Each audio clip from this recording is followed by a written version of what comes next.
ध्वनिर्वर्णा पदम् वाक्यमित्यास्पदचतुष्टयम् यस्याः सूक्ष्मादिभेदे वाग्देवीं तामुपास्महे।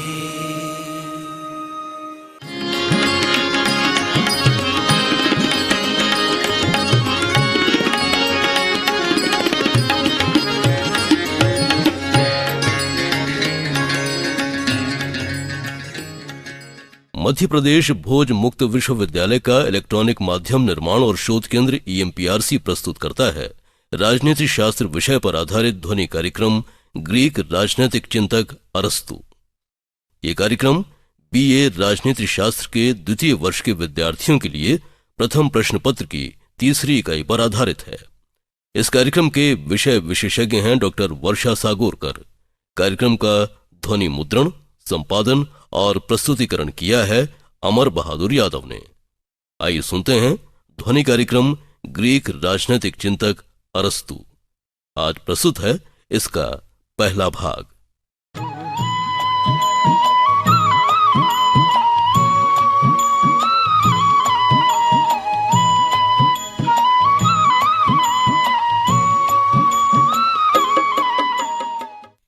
नमस्कार साथियों, आज हम यूनानी राजनैतिक चिंतक अरस्तु के बारे में बात करेंगे। यूनानी राजनैतिक चिंतकों में प्लेटो के शिष्य के रूप में अरस्तु को जाना जाता था और यूनानी राजनैतिक चिंतन में गुरु शिष्य परंपरा का एक लंबा इतिहास रहा है। पूर्व के व्याख्यानों में मैंने आपको बताया कि वहाँ सबसे बड़ा चिंतक सुकरात को माना जाता है। उनके शिष्य थे प्लेटो और प्लेटो के शिष्य थे अरस्तु। अरस्तु महान राजनीतिज्ञ माने जाते हैं और उनकी महानता का प्रमाण उनकी कृतियों में मिलता है। वह सारी विधाओं के आचार्य माने जाते हैं और उनकी बौद्धिक क्षमता इतनी विशाल थी कि परवर्ती युगों पर भी उनका व्यापक प्रभाव देखा जा सकता है और मानवता के इतिहास में उनके जोड़ का विचारक शायद ही कोई उत्पन्न हुआ होगा। यूनान के दार्शनिक मनीषियों में सुकरात और प्लेटो के बाद अरस्तु का नाम लिया जाता है। वह यूनान की अमर गुरु शिष्य परंपरा का तीसरा सोपान था। यूनान में दर्शन का बीज सुकरात से आया, लता की भांति प्लेटो में फैला और पुष्प की भांति अरस्तु में फैल गया। गुरु शिष्यों की इतनी महान 3 पीढ़ियां विश्व इतिहास में कम ही दृष्टिगोचर होती है। सुकरात महान आदर्शवादी थे, प्लेटो यथार्थवादी थे और अरस्तु वैज्ञानिक दृष्टिकोण के दृष्टा या वैज्ञानिक कहे जाते हैं और इसीलिए उन्हें बुद्धिमानों का गुरु इस नाम से संबोधित किया जाता है। सामाजिक विज्ञान में नवीन विषयों के जन्मदाता के रूप में उनका नाम लिया जाता है और तर्कशास्त्र के जनक के रूप में भी अरस्तु को माना जाता है और उनके बारे में बहुत सारे विचारकों का यह मत था कि मानव इतिहास में बौद्धिक उपलब्धियों की विशालता तथा उसके प्रभाव की गहनता की सीमा में संभवतः उनका कोई दूसरा समकक्ष नहीं था। प्लेटो अपने शिष्य की प्रतिभा से इतना अधिक प्रभावित था कि वह उसे अपने अकादमी का धड़ कहा करता था। उसके अकादमी के वह 2 भाग मानकर चलता था, एक शरीर और दूसरा मस्तिष्क। शरीर वह विद्यार्थियों को मानता था और मस्तिष्क वह अरस्तु को मानता था और उसके घर को पाठक का घर इस नाम से संबोधित करता था और इतना अधिक बुद्धिमानी का संगम केवल अरस्तु में देखने को मिलता है। उसने अपने विचारों में बहुत सारे ऐसे तत्वों को, ऐसे चीजों को शामिल किया जो उस समय की परंपरा में यूनान में उपलब्ध थे और उन सब के बारे में उसने विचार किया न केवल समस्या का अध्ययन किया बल्कि समस्या को किस तरह से दूर किया जा सकता है इसके बारे में भी चिंतन किया। इसीलिए उसे वैज्ञानिक कहा जाता है। वैज्ञानिक वह होता है जो न केवल घटना किस कारण से घटी इसके बारे में उल्लेख करे और भविष्य में इस तरह की घटनाएं न हो उसके लिए उपाय बताए। तो अरस्तु ने भी घटना के कारण और उसके उपायों का विचार किया है। इसलिए अरस्तु को प्रथम वैज्ञानिक समाजवादी के नाम से भी पुकारा जाता है। उसने इस क्षेत्र में विभिन्न रचनाओं का संकलन किया। आपको मैं बताना चाहूंगी कि उसकी एक पुस्तक है पॉलिटिक्स। लेकिन साथियों, पॉलिटिक्स केवल एक पुस्तक नहीं है, उसके 8 अध्याय हैं। 8 अध्याय मतलब 8 जो पुस्तकें प्रकाशित हुई है सबका नाम उसने पॉलिटिक्स ही रखा है। और इसलिए लोगों को ये कंफ्यूजन रहता है कि एक किताब लिखी और उसके 8 भाग कर दिए। ऐसा नहीं है, उसने 8 किताब लिखी, भाग 1, 2, 3, 4 ऐसे 8 तक, और सबका नाम उसने पॉलिटिक्स रखा। यानी राज्य, उसकी समस्याओं या उसके बारे में जितना भी चिंतन किया गया है वह सब पॉलिटिक्स के अंतर्गत किया गया है। और उसने बहुत सारी किताबें लिखी हैं, जैसे राजनीति पर पॉलिटिक्स जो कि 8 भागों में है, साहित्य पर लिखी है, तर्कशास्त्र पर लिखी है, दर्शन में लिखी है, इवन भौतिक विज्ञान और शरीर विज्ञान पर भी उसने किताबों को लिखा है। यानी आप मान सकते हैं कि वो कितना अधिक बुद्धिमान था कि राजनीति के अलावा इतना सारा उसने संकलन किया है और राजनीति को या राज्य के विषय में उसने पॉलिटिक्स लिखा है। सबसे पहले हम उसके बारे में पढ़ेंगे तो उसने बहुत सारे विषयों के ऊपर अपने विचारों को व्यक्त किया है। सबसे पहले हम अरस्तु के संविधानों के वर्गीकरण के बारे में बात करेंगे। अरस्तु के द्वारा संविधानों का वर्गीकरण किया गया है। इनके बारे में कहा जाता है कि संविधानों का वर्गीकरण उनकी मौलिक रचना है। हालांकि संविधानों का वर्गीकरण अरस्तु से पहले भी प्रस्तुत किया गया था, लेकिन वो इतना विस्तृत और इतने अच्छे ढंग से प्रस्तुत नहीं किया था।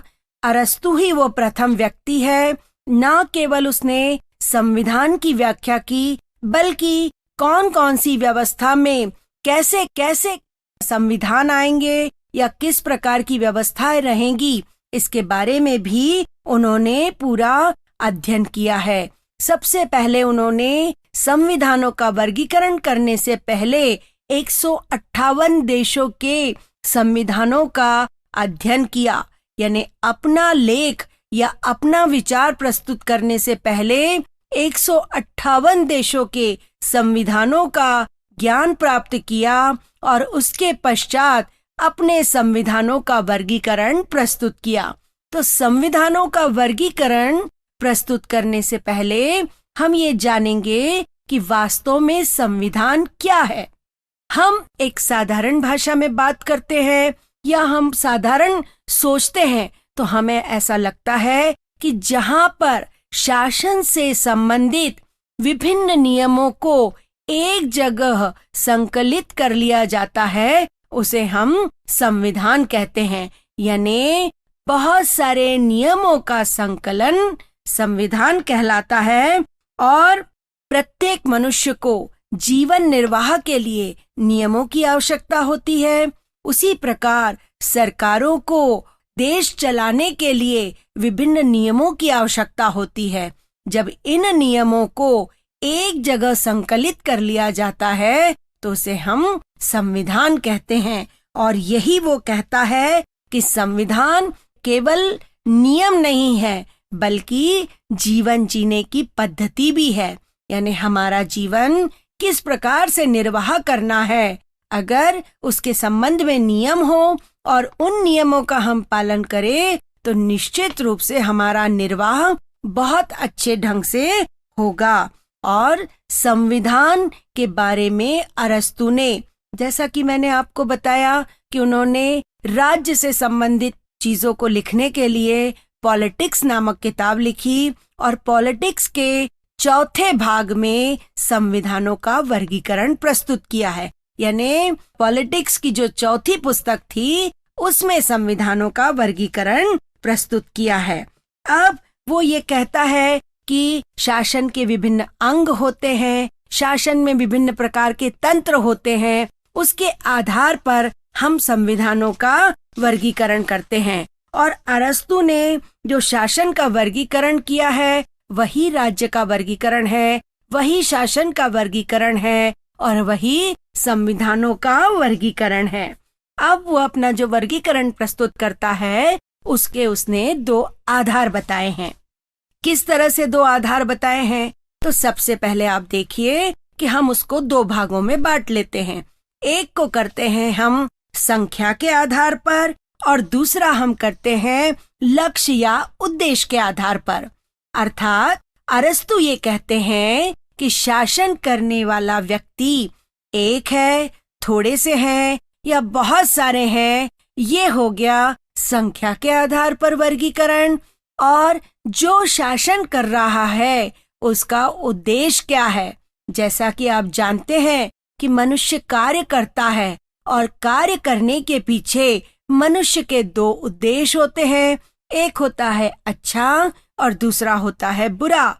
उसी प्रकार शासन की गद्दी पर बैठने वाले व्यक्ति के भी शासन करने के 2 उद्देश्य हो सकते हैं, एक अच्छा और एक बुरा। जब आप टेबल बनाएंगे तो आप इस तरह से उसको प्रस्तुत करेंगे कि राज्य अथवा संविधानों का वर्गीकरण एक हम करेंगे संख्या के आधार पर, दूसरी तरफ हम टेबल बनाएंगे तो उसमें लिखेंगे उसके उद्देश्य या लक्ष्य के आधार पर। अब संख्या को आप 3 भागों में बांट लीजिए। कैसे? तो सबसे पहले अपने को टेबल पे लिखना है एक व्यक्ति, यानी संख्या कितनी हुई? 1। और उसके बाद दूसरा हम टेबल नीचे लिखेंगे, कुछ लोग लिखेंगे एक नहीं होगा 2 या 2 से अधिक। और फिर नीचे आएंगे तो उसमें लिखेंगे 2 या थोड़े से नहीं होंगे बल्कि उससे अधिक बहुसंख्यक, यानी आज के जमाने में जिसे प्रजातंत्र कहा जाता है, जिसमें पूरी शक्ति जनता के हाथ में होती है, यानी बहुसंख्यक। तो आप देखिए संख्या के आधार पर हमने उसको 3 भागों में बांटा। एक व्यक्ति का शासन, थोड़े से 2 या 2 से अधिक व्यक्तियों का शासन और बहुसंख्यक यानी बहुत सारे व्यक्तियों का शासन। ये हो गया संख्या के आधार पर। अब हम दूसरी तरफ आते हैं, वहां पर हम लेंगे उद्देश्य या लक्ष्य के आधार पर। अब आप देखिए, मैंने आपको बताया कि उद्देश्य 2 प्रकार के होते हैं, अच्छा और बुरा। तो उसको भी हम 2 भागों में बांट लेंगे। अब एक व्यक्ति शासन कर रहा है, अगर उसका उद्देश्य अच्छा होगा तो उस शासन की पद्धति को कहा जाएगा राजतंत्र।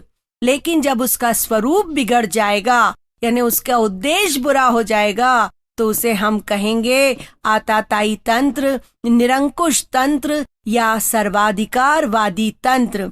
तो हम इसको कैसे व्याख्या करेंगे? हम व्याख्या इस प्रकार करेंगे कि शासन की शक्ति एक व्यक्ति के हाथ में है और वह जनता के हित में, जनता की भलाई के लिए कार्य कर रहा है, जनता की भावनाओं का ध्यान रख रहा है, उनके अनुसार शासन कर रहा है, उसमें अपने हित को महत्व नहीं दे रहा है बल्कि परहित को महत्व दे रहा है। तो ये हो जाएगा अच्छा, ये उसका उद्देश्य होगा अच्छा, तो इसका स्वरूप होगा राजतंत्र। लेकिन कोई भी व्यवस्था एक जैसी कायम नहीं रहती है, धीरे धीरे इसमें परिवर्तन आना शुरू होता है। और जब राजा स्वहित के ऊपर ध्यान देना शुरू करेगा, अपनी इच्छाओं और भावनाओं पर ध्यान देगा, धन का संग्रह करने लगेगा, तो राजतंत्र का स्वरूप बिगड़ जाएगा और वह आताताई तंत्र या निरंकुश तंत्र में परिवर्तित हो जाएगा। और निरंकुश तंत्र का मतलब होता है मैंने आदेश दिए और सबको उसका पालन करना है अनिवार्य रूप से। आपको समझ में आ गया होगा कि एक व्यक्ति शासन कर रहा है, उसका उद्देश्य अच्छा है तो उसे हम राजतंत्र कहते हैं। जब उद्देश्य बिगड़ जाता है, विकृत रूप आ जाता है उसका, तो वह निरंकुश तंत्र में तब्दील हो जाता है। अब हम दूसरे टेबल की ओर आते हैं, जहां 2 या 2 से अधिक व्यक्तियों के हाथ में शासन है। जब उसका उद्देश्य अच्छा है तो वो कहलाता है कुलीन तंत्र। कुलीन तंत्र यानी शासन के कुछ एलीट, कुछ साभ्रांत, कुछ अच्छे व्यक्तियों के हाथ में शासन की शक्ति आ जाती है और वो देश हित में जब कार्य करने लगते हैं तो उसे कहा जाता है कुलीन तंत्र। लेकिन जब उसका स्वरूप बिगड़ जाता है तो कुलीन तंत्र ना होकर वह वर्ग तंत्र में तब्दील हो जाता है। वर्ग तंत्र का मतलब होता है किसी एक वर्ग को महत्व देना, उसी के स्वार्थों की पूर्ति करना, बाकी सारे वर्गों के ऊपर ध्यान न देना, तो ये विकृत रूप होगा। तो सेकंड जो हम टेबल पर आते हैं, अच्छा है तो कुलीन तंत्र, बिगड़ गया तो वर्ग तंत्र। फिर तीसरे टेबल की ओर आते हैं, जब शासन की शक्ति बहुत सारे व्यक्तियों के हाथ में है और उसका स्वरूप अच्छा है तो वह कहलाएगा प्रजातंत्र। जनता का, जनता के लिए और जनता द्वारा शासन, जिसमें शासन की शक्ति जनता के हाथ में होती है। कौन बैठेगा, किसे निकाला जाएगा, ये सारा निर्णय जनता के द्वारा किया जाता है। लेकिन ये व्यवस्था भी ज्यादा दिन तक कायम नहीं रहती है और धीरे धीरे इसका स्वरूप भी बिगड़ जाता है और प्रजातंत्र का जो स्वरूप बिगड़ता है तो वो बन जाता है भीड़ तंत्र, यानी नक्कार खाने में तूती की आवाज। इतना सारा शोरगुल है, उसमें छोटी सी आवाज को दबा दिया जाता है। तो जब बहुसंख्या निर्णय करती है तो अच्छे अच्छे निर्णयों को महत्व नहीं दिया जाता, इसे कहा जाता है भीड़ तंत्र। तो अरस्तु ये कहता है कि इस प्रकार शासन का एक चक्र बन जाता है। आप उसमें जब लिखेंगे तो आप एक गोला बनाएंगे, एक चक्र बनाएंगे। हम जब वर्गीकरण करेंगे तो सबसे पहले आएगा राजतंत्र, यानी ये स्वरूप अच्छा है। फिर उसके बाद एरो लगा के लिखेंगे इसका बिगड़ा हुआ रूप, आताताई तंत्र। फिर उसमें हम शक्ति हाथ में ले लेते हैं तो फिर एरो लगा के लिखेंगे आप कुलीन तंत्र। फिर उसके बाद एरो लगा के लिखेंगे वर्ग तंत्र। फिर एरो लगा के लिखेंगे प्रजातंत्र और प्रजातंत्र के बाद एरो लगा के लिखेंगे भीड़ तंत्र। तो जब आप ऐसा गोला देखेंगे तो हमारे इनके 3 के अलावा हमारे पास कोई ऑप्शन नहीं दिखेगा। यानी राजतंत्र है, अच्छा शासन कर रहा है तो राजतंत्र है, उसका स्वरूप बिगड़ गया तो वो निरंकुश तंत्र बन गया। और फिर क्या करती है जनता कि उससे सारी शक्ति छीन लेती है और एक व्यक्ति के हाथ से सारी शक्ति छीनकर कुछ व्यक्तियों के हाथ में दे देती है और वो जब जनता के हित में काम करते हैं तो वो कुलीन तंत्र कहलाएगा। लेकिन ये व्यवस्था भी ज्यादा दिन तक नहीं चलती, बिगड़ जाती है और बिगड़ जाती है तो फिर वो वर्ग तंत्र में तब्दील हो जाती है और वर्ग तंत्र में केवल एक वर्ग को महत्व दिया जाता है। जनता इससे भी आजीज आ जाती है तो उनके हाथ से भी ताकत छीन लेती है, शक्ति छीन लेती है और संपूर्ण प्रजा में बांट देती है, तो वह कहलाएगा प्रजातंत्र। और प्रजातंत्र जब तक जनता का, जनता के लिए और जनता द्वारा शासन होता रहेगा तब तक प्रजातंत्र बनेगा। लेकिन जब उसमें भी बुराइयां आ जाएगी, उसका भी स्वरूप बिगड़ जाएगा तो वह भीड़ तंत्र बन जाएगा और भीड़ तंत्र में केवल जनता की आवाज सुनी जाएगी, बहुसंख्या के आधार पर निर्णय लिए जाएंगे और ये उसका प्रजातंत्र का बिगड़ा हुआ रूप होगा। लेकिन जब वो भी, उससे भी लोग आजीज आ जाएंगे तो फिर जनता के हाथ से शक्ति छीनकर फिर से एक व्यक्ति के हाथ में दे दी जाएगी और फिर से राजतंत्र आ जाएगा। तो अरस्तु ये कहता है कि ये चक्र जब तक ये दुनिया है तब तक ये चलता रहेगा। राजतंत्र हटा तो कुलीन तंत्र, कुलीन तंत्र हटा तो प्रजातंत्र और फिर प्रजातंत्र हटा तो फिर से राजतंत्र ही आएगा। ये है उसका संविधानों का वर्गीकरण।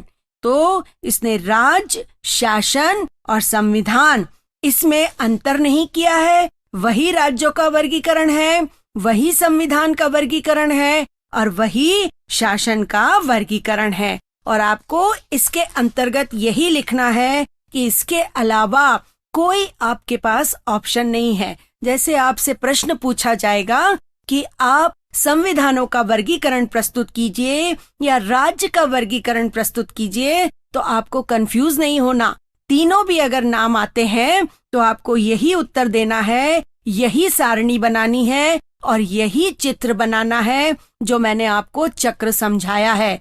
लेकिन आपको पता है कि जब कोई भी विचार व्यक्त किया जाता है तो आवश्यक नहीं है कि सभी व्यक्ति उससे सहमत हो।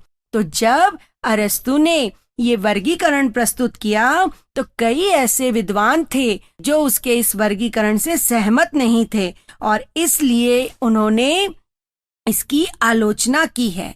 जैसा कि मैंने आपको बताया कि आप कंफ्यूज ना हो, अरस्तु का राज्य, संविधान और सरकार तीनों का वर्गीकरण उसने एक ही तरह से किया है और इसी के ऊपर उसकी आलोचना की जाती है कि यह सरकारों का वर्गीकरण है, राज्यों का वर्गीकरण नहीं है। जो आलोचक है वो ये कहते हैं कि अरस्तु राज्य और सरकार में भेद नहीं कर पाता, इसलिए ये वर्गीकरण जो उसने प्रस्तुत किया है ये संविधानों का ना होकर सरकारों का वर्गीकरण बन गया है। दूसरी आलोचना ये की जाती है कि इसमें मौलिकता का अभाव पाया जाता है। कुछ लोग ये कहते हैं कि शायद प्लेटो ने भी इसके ऊपर अपने विचार व्यक्त किए हैं, तो हो सकता है अरस्तु ने उनकी ही नकल की हो और जैसे प्लेटो ने प्रजातंत्र के स्थान पर पॉलिटी शब्द इस्तेमाल किया है, इन्होंने उसको प्रजातंत्र कर दिया है और उसने जो प्लेटो ने वर्गीकरण प्रस्तुत किया है वो उत्तमता और संख्या के आधार पर किया है, अरस्तु ने उसमें और दूसरे तत्व जोड़ दिए। तो ये इसे मौलिक प्रयास नहीं है, ऐसा आलोचकों का मत है। और इसके अलावा जो आलोचना की जाती है वह यह है कि संख्यावाचक वर्गीकरण नहीं किया जा सकता। अर्थात अरस्तु ने बताया कि एक व्यक्ति के हाथ में शासन, कुछ थोड़े से व्यक्ति के हाथ में शासन और फिर जनता के हाथ में शासन, तो ऐसा नहीं होता है। लेकिन आलोचना करने वाले ये भी नहीं बता पाए हैं कि अगर इनके अलावा कौन ऐसा या कौन सी ऐसी संख्या है जिसमें आप शासन की शक्ति दे सकते हैं या कौन सा ऐसा वर्गीकरण है जो इसके अलावा अलग तरह से हो सकता है। फिर आलोचक कहते हैं कि प्रजातंत्र को उचित स्थान नहीं दिया है, भीड़ तंत्र बता दिया है कि भीड़ तंत्र में तब्दील हो जाएगा। प्रजातंत्र आज के युग की सर्वप्रिय लोकप्रिय विचारधारा है और उसमें इस तरह का कहना चाहिए दोष आना संभव नहीं है। लेकिन यहाँ ये भी कहा जा सकता है कि प्रकृति चलायमान है, गतिशील है। यहाँ आज जो चीज है जरूरी नहीं है कि वो कल भी हो, इसलिए आज अगर अच्छा है तो कल दोष होने की संभावना बनी रहती है। इसलिए अरस्तु का जो वर्गीकरण है वो बिल्कुल तर्कसंगत है।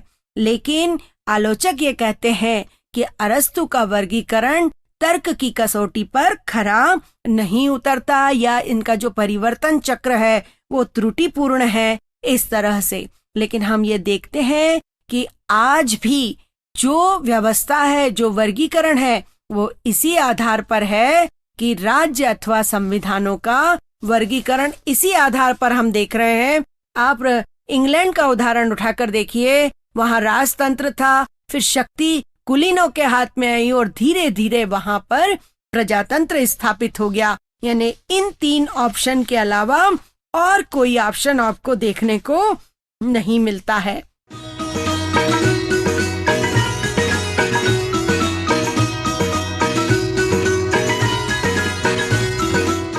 तो ये उस समय का विचार था।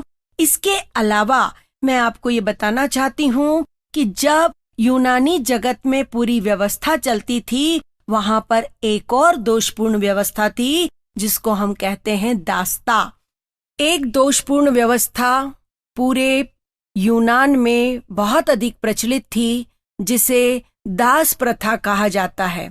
प्लेटो और अरस्तु जिस वातावरण में उत्पन्न हुए, उन्होंने अपने आसपास दासों को देखा। उन्होंने देखा कि पूरे यूनान की आर्थिक व्यवस्था इन्हीं दासों के ऊपर टिकी हुई है। घर के जितने भी शारीरिक श्रम के काम होते थे वो इन्हीं दासों के द्वारा किए जाते थे और जितने बौद्धिक कार्य होते थे वो यूनान के दार्शनिक करते थे। उसके पहले भी अरस्तु के पहले भी बहुत सारे विचारक थे जिन्होंने दास्ता को देखा, समझा, लेकिन उनके ऊपर कोई विचार व्यक्त नहीं किया, दास्ता के ऊपर मौन रहे। और मैंने आपको बताया कि अरस्तु को वैज्ञानिक कहा जाता है, विभिन्न विचारों का जन्मदाता कहा जाता है। तो उसने जब अपने आसपास दासों को देखा और उनकी स्थिति के ऊपर विचार किया, उनसे मौन नहीं रहा गया और उन्होंने दास्ता के ऊपर विचार व्यक्त किए। हालांकि उनका इस संबंध में बहुत अधिक आलोचना का उनको शिकार होना पड़ा, पर उनका ये मानना था कि जो भी व्यवस्था है उसके ऊपर अगर मैं विचार व्यक्त नहीं करता हूँ तो इसका मतलब मैं सही मायने में सही दार्शनिक नहीं हूँ। एक दार्शनिक का कर्तव्य होता है कि अपने समय के समस्त विचारों को देखे, जाने और उसके ऊपर विचार व्यक्त करें। जिस प्रकार वीणा आदि जो वाद्य यंत्र होते हैं, उनके सारे के संगम के बिना उचित संगीत उत्पन्न नहीं किया जा सकता, उसी प्रकार दासों के बिना उत्तम जीवन या बौद्धिक जीवन की कल्पना नहीं की जा सकती। ऐसा अरस्तु का मानना था। वे ये मानते थे कि सारे शारीरिक कामों को दासों के द्वारा संपन्न किया जाता है, इसीलिए जितने भी मालिक हैं, जितने भी बौद्धिक व्यक्ति हैं, वो अपनी बौद्धिक क्षमता के विकास का कार्य सुचारू रूप से संपन्न कर पा रहे हैं। यदि दास नहीं होते तो यूनान का इतना अधिक विकास नहीं हुआ होता और आज यूनान ने इतने अधिक दार्शनिक उत्पन्न नहीं किए होते। तो सबसे पहले हम ये जानना चाहेंगे कि दास्ता क्या है या उसका स्वरूप किस प्रकार से है। तो अरस्तु ने ये बताया, जो स्वयं का नहीं है, अर्थात जो अपना नहीं है बल्कि दूसरों का है, उसे हम दास कहेंगे। यानी जिसका अपने ऊपर कोई वश नहीं बल्कि दूसरे का वश उसके शरीर के ऊपर है, उस व्यक्ति को हम दास कहते हैं। और अरस्तु ये मानते हैं कि ये जो पूरी व्यवस्था होती है, राज्य जो होता है, वो विभिन्न प्रकार की गृहस्थियों के संयोग से बनता है। और दास प्रथा को अगर हमें समझना है तो सबसे पहले गृहस्थी को हमको समझना होगा, क्योंकि इसके साथ विभिन्न प्रकार के अंग जुड़े होते हैं। और हम परिवार की अगर कल्पना करते हैं तो उसमें हम पाते हैं कि दादा दादी हैं, माता पिता हैं, पति पत्नी हैं, बच्चे हैं। और यूनान के परिवार में एक और व्यक्ति को जोड़ा जाता था जिसे हम दास कहते हैं, अर्थात वहां पर परिवार की कल्पना पति पत्नी, बच्चे और दास के साथ की जाती थी। वो उनके सामाजिक आर्थिक जीवन का मुख्य आधार था। दासों के बिना यूनान में कोई भी परिवार अपने परिवार की कल्पना नहीं कर सकता। और अरस्तु ये कहते हैं कि जिस प्रकार संपत्ति होती है, कैसे, एक होती है निर्जीव और एक होती है सजीव। निर्जीव संपत्ति जैसे आपका मकान है, जैसे आपकी जमीन है, इसे हम निर्जीव संपत्ति मानेंगे। और जो आपके पशु हैं, पक्षी हैं और जो आपके दास हैं, इसे हम सजीव संपत्ति के रूप में जानेंगे। अर्थात जिनमें जीवन है वो सजीव संपत्ति, जिनमें जीवन नहीं है वो निर्जीव संपत्ति। और इस प्रकार सजीव और निर्जीव दोनों चीजों को मिलाकर किसी भी व्यक्ति का परिवार बनता है। और उस परिवार में दास एक अनिवार्य व्यवस्था है, क्योंकि प्रकृति जो है वो मनुष्य को एक समान उत्पन्न नहीं करती है। आप प्रकृति के ऊपर ध्यान दें तो आप पाते हैं कि जैसे पांचों उंगलियां समान नहीं होती, उसी प्रकार प्रकृति ने जो उत्पन्न किए हैं वो भी सब एक समान नहीं होते। आप मनुष्य को ही देखिए, कोई काले, कोई गोरे, कोई छोटे, कोई बड़े, और कोई शारीरिक श्रम से भरपूर मिलेंगे, कोई बौद्धिक क्षमता से भरपूर मिलेंगे।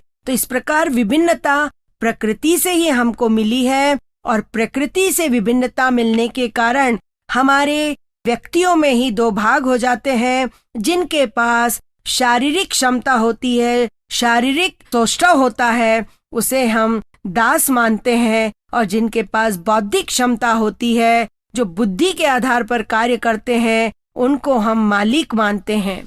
तो इस प्रकार अरस्तु के अनुसार प्रकृति ने ही मनुष्य को दो तरह से उत्पन्न किया है, एक स्वामी और दूसरा दास। दासों के द्वारा शारीरिक श्रम किया जाता है और मालिकों के द्वारा मानसिक श्रम किया जाता है। तो ये अरस्तु का दासता संबंधी विचार है, जिसको कि हम आगे भी और भी पढ़ेंगे। लेकिन सबसे महत्वपूर्ण परीक्षा में आने वाले प्रश्नों में एक है राज्य अथवा संविधानों का वर्गीकरण, दूसरा है दासता संबंधी विचार और तीसरा है अरस्तु के क्रांति संबंधी विचार। जैसा कि मैंने आपको पूर्व में भी बताया था कि उसने न केवल घटना किस कारण से घटी और भविष्य में ना घटे इसके बारे में विचार किया है, इसी को वैज्ञानिक कहा जाता है। और आप जब क्रांति संबंधी विचार देखेंगे तो आपको समझ में आएगा कि क्रांतियां क्या है, क्यों उत्पन्न होती हैं और इनको कैसे दूर किया जा सकता है। इसके बारे में अरस्तु ने विस्तृत विवेचन किया है। तो दासता संबंधी विचार और अरस्तु का संविधानों का वर्गीकरण के बारे में हमने आज बात की कि संविधानों का वर्गीकरण किस तरह से होता है और दासता क्या है और कैसे प्रकृति प्रदत्त है, इसके बारे में हमने विचार किया।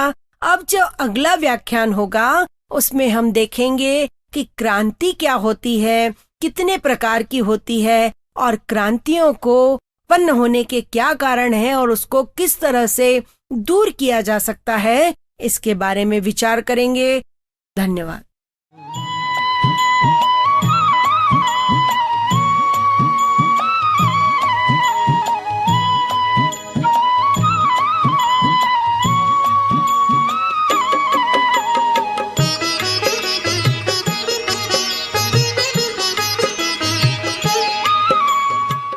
अभी आप सुन रहे थे राजनीतिक शास्त्र विषय पर आधारित ध्वनि कार्यक्रम ग्रीक राजनीतिक चिंतक अरस्तु। आज आपने इसका पहला भाग सुना। इस कार्यक्रम के विषय विशेषज्ञ और वार्ताकार डॉक्टर वर्षा सागोरकर, निवेदक संजय श्रीवास्तव। कार्यक्रम का संपादन और प्रस्तुतिकरण किया अमर बहादुर यादव ने। यह कार्यक्रम मध्य प्रदेश भोज मुक्त विश्वविद्यालय के इलेक्ट्रॉनिक माध्यम निर्माण और शोध केंद्र EMPRC द्वारा निर्मित किया गया।